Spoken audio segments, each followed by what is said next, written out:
India news में आपનું સ્વાગત છે। સમાચારની શરૂઆત કરીએ અયોધ્યામાં રામલલ્લાના પ્રાણ પ્રતિષ્ઠા મહોત્સવથી।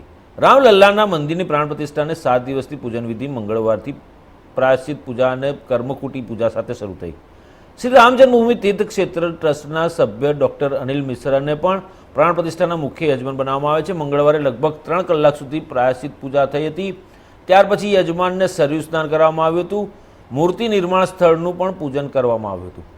પસંદ કરેલી મૂર્તિને શુદ્ધ કરતી વખતે તેની આંખો પર પટ્ટી બાંધવામાં આવી। આ પટ્ટી 22 જાન્યુઆરીએ ખોલવામાં આવશે। વિવેક સૃષ્ટિ કેમ્પસમાં આચાર્ય અરુણ દીક્ષિતના માર્ગદર્શન હેઠળ બપોરે 1 વાગે પ્રાયશ્ચિત પૂજાનો પ્રારંભ થયો હતો।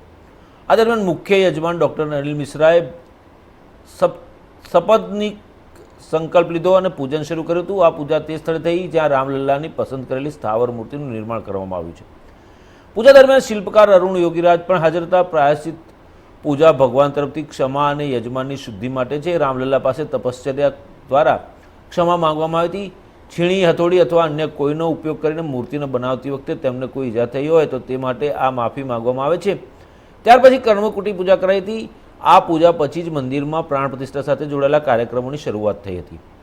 પૂજા બાદ મુખ્ય યજમાન ડોક્ટર અનિલ મિશ્રા સરયુ કિનારે પહોંચ્યા હતા જ્યાં તેમને દશાવિધિ સ્નાન કરાવવામાં આવ્યું હતું। યજમાનને પહેલાં ગૌમૂત્રથી સ્નાન કરાવવામાં આવ્યું હતું। ત્યાર પછી ગોદુગ્ધા ગોધધી ગોધૃત કુશોદક ભસ્મ માટી અને મધથી સ્નાન કર્યા પછી અંતે સરયુ જળથી સ્નાન કરાવવામાં આવ્યું।